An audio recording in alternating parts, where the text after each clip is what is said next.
Morning from WKYT News. Hope you're having a nice weekend and welcome to Kentucky Newsmakers. A little later, an update from the campaign trail and a look inside the numbers from the WKYT Lexington Herald Leader Bluegrass poll. Political writer Sam Youngman will be with us in just a few minutes. But first, we seem to have plenty to think about right now when it comes to public health. We're led to believe that the threat from Ebola is very unlikely to be a problem here in Kentucky, but state and local health officials know that they have to be prepared just in case. The head of the Lexington-Fayette County Health Department is Dr. Leach, who is also a former health director statewide. Dr. Leach is also keeping a very close eye on the enterovirus. He continues to say the most serious widespread threat to Kentuckians is the flu season that is starting now. Dr. Leach is good enough to join us today, and we appreciate very much you coming in. Well, thank you for having me. Dr. Leach, you gathered a meeting of health professionals this week to discuss Ebola, and that is, while it is scary, it is also comforting to know that it is on your radar screen. What are the current conclusions about this threat? Well, the conclusions are several. Number one, Lexington has already had three, call them fire drills, of suspected cases coming in from Africa and the Middle East with diseases that you would want to get on top of.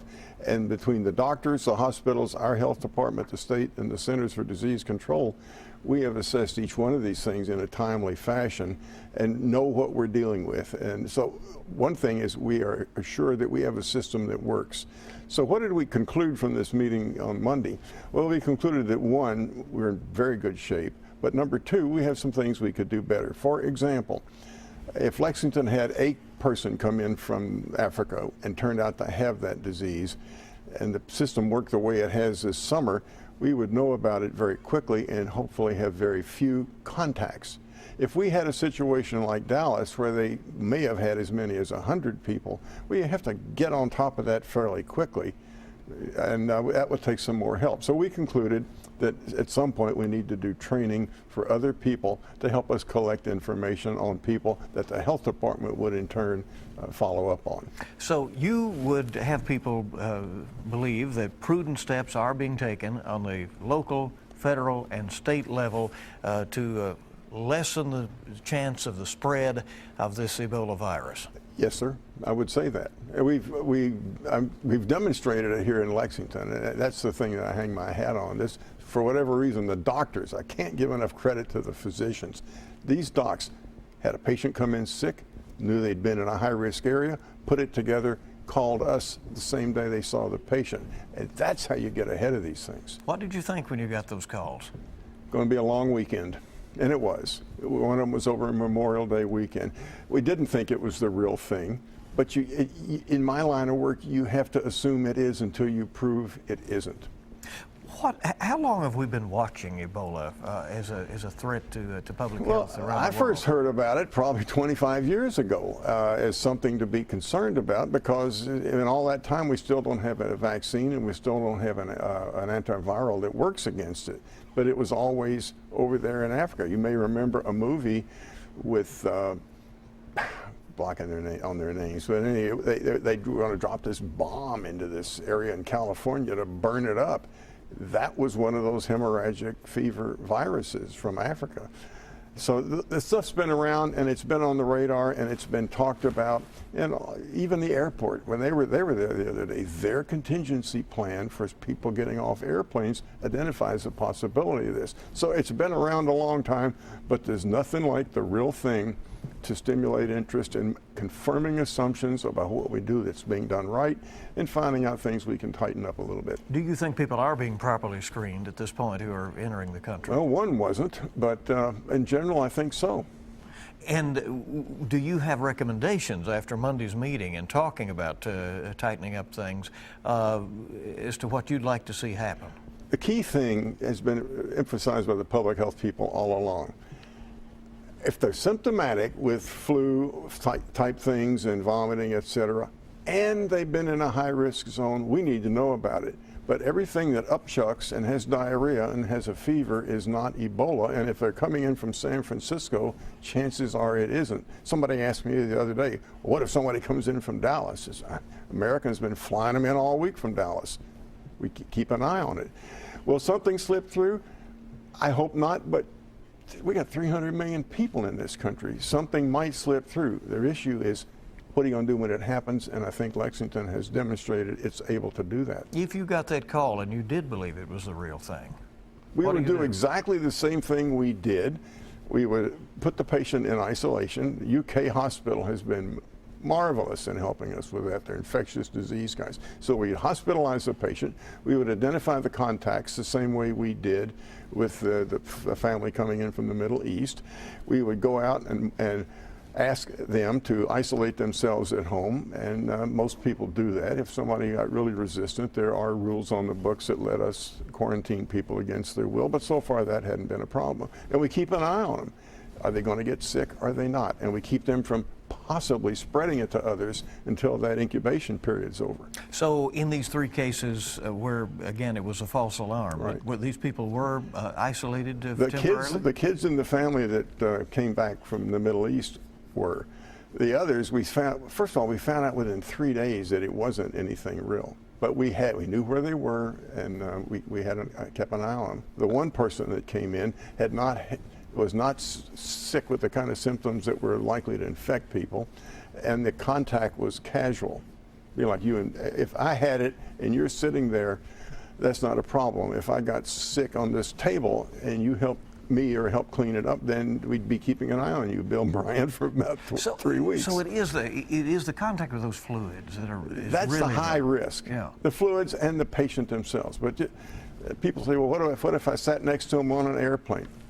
I don't have a definitive answer for that. But if you sat next to him on an airplane and the guy upchucked, then I'd want to keep an eye on you for 3 weeks. But Dr. Rice, you can understand how people in this situation are do. terrified, right? Yes, I do. I had a case of bubonic plague come in my emergency room out on the Navajo reservation. People got a little exercised about that. But you get out ahead of it. What you're talking about is how do you try to deal with this anxiety? How would you control the emotional reaction? Well, I'm doing it right now, Yes. I hope. We've talked a lot about that since this thing came up. You've got to be telling the people the truth.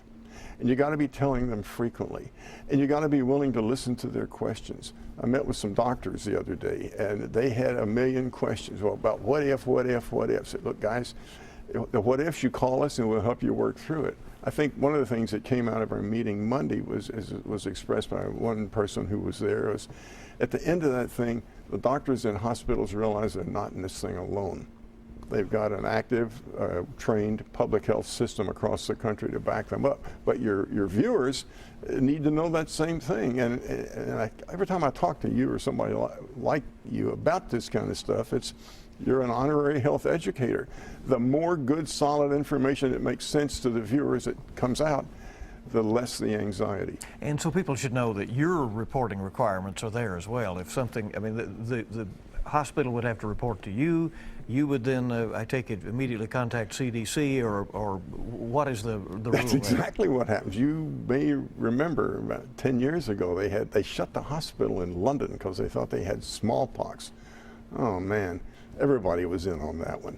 We found out very quickly that we could deal with that one. But I'm telling you, within an hour or two of them closing that hospital, I was on the phone with the CDC. The governor's office was on about, is it a security issue? The system, when we get the alert, the thing works. It's like your weather reporting last night. If you know it's going on, you're on top of it. If somebody doesn't give you a heads up, you can be playing catch up. So, but you would say this is a time to be, and as you said, be vigilant about this circumstance. For people who are coming from that area and who have the symptoms that go with it, which is fever, nausea, diarrhea, vomiting, that sort of thing. But somebody that ate a bad hot dog, no. Somebody that came from Liberia and is not ill, no. Yeah.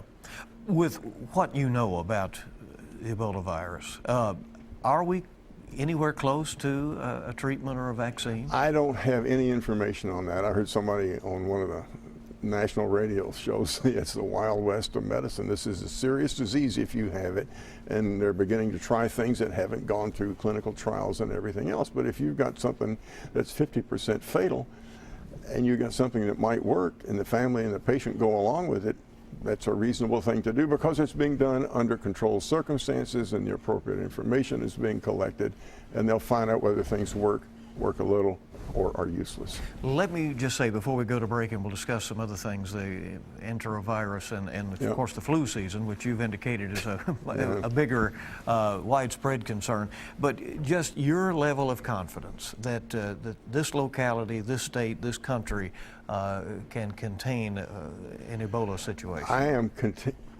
I'm going to talk about Lexington-Fayette County and our relationships beyond there.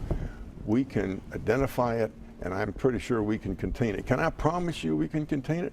I don't know. If somebody shows up and runs around for 3 weeks and doesn't tell everybody they're ill, that's a problem. But we can get ahead of it, and we can respond to it appropriately, just like we did H1N1, just like we did anthrax, just like we did the ice storm, just like we did the shortage of flu vaccine.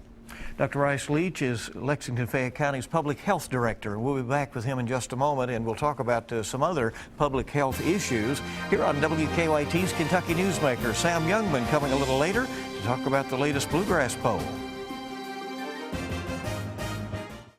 Is your old car really scary? Get up to $5,000 over Kelley Blue Book fair market value for any trade at Cartown Kia. Drive home a new 2015 Kia Optima for just $179 per month only at Cartown Kia. WKYT-TV, an equal opportunity employer, is dedicated to providing broad outreach regarding job vacancies at the station. Vacancies at WKYT can be in production, news reporting and videography, sales, and engineering.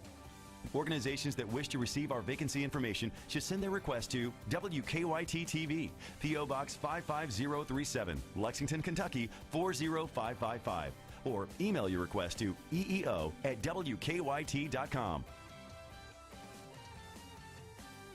Is your old car really scary? Get up to $5,000 over Kelley Blue Book fair market value for any trade at Cartown Kia. Drive home a new 2015 Kia Sorento for just $199 per month only at Cartown Kia. Welcome back to WKYT's Kentucky Newsmakers as we continue our discussion with Dr. Rice Leach, who is Fayette County's Public Health Director, in a somewhat reassuring discussion that we've had here. We've been talking about Ebola. But Dr. Leach, for those who would like to think that at some point, you know, we can eliminate communicable disease, or that maybe we thought a few years ago we would be there at this point, what should we know? I don't think we're ever going to eliminate communicable disease. Just for starters, how are you going to stop the common cold? I mean, that's a perfect example of a virus that has 1 million uniforms to wear, and that's why there's not a vaccine against it. We could make a vaccine for this one, but how about that one, that one, that one, and that one? There are too many of them. So I don't think they'll ever go away. But what we can do and what we are doing is be prepared to deal with them if they show up. The enterovirus has sickened hundreds of children. There's been some deaths reported as well. What should we know about that situation with the D68, right? Well, for starters, it's been around since I started medical school in 1962, but there wasn't much of it. So the people that have been around since 1962 haven't been infected and haven't developed much natural immunity. So when it shows up in 2014 for whatever reason, it's got some easy pickings out there because the natural immunity is not present. It tends to happen mostly in children, which suggests that older people somehow got exposed to it or something like it. And the ones that are getting very sick and being put in the hospital are generally children that have asthma or other pulmonary problems. It's a lot like flu. It's a little different because that enterovirus business happens more in the summer and fall. Influenza happens more in the wintertime, but it's the same thing. It makes you ill, and if you have underlying pulmonary conditions and in children, it seems to be a problem. If it's flu, the people with heart trouble, congestive heart failure, kidney trouble, bad emphysema, those are the ones that get in trouble. And speaking of flu, I hope we got the Ebola thing set aside by the time flu season starts. But in the event we don't, the initial symptoms of flu are enough like Ebola to give people pause to think. But if you got something like flu and you didn't come from one of these high-risk areas and you haven't been around a patient that had it and you haven't been exposed to their products, odds are it's flu. If you hear horses running around the bluegrass, it's probably not a zebra. It's probably a thoroughbred or a standard bred. But you might understand that there may be people taking extra precautions and heading in And I'm emergency. glad Yeah, people are sensitive Yeah. to it. One of the things we did with H1N1 is we tried to divert a lot of the folks who were worried about stuff into triage type places where somebody could work up their problems and take care of them without drowning the emergency rooms, so that the emergency rooms were able to take care of the car wrecks and the heart attacks. And so as we move into this flu season, here we go. Any reason to believe that it will be particularly tough, or? The information I have doesn't suggest a worrisome year, but that's what the information suggests. Mother Nature has a way of throwing curveballs every now and then. But we are, for this Thursday, the 9th of October, the department has a flu. And this, of course, will be running on the Yeah, weekend, I know. so It's that on has our- happened. okay, but, last yeah. Thursday we had a flu vaccine And you'll program. have some others, right? Yes. How effective is the flu vaccine? You have to get it right? You have to You have to hit the get it. strain? It depends on who you talk to. People say 50, 60, 70, 80% effective.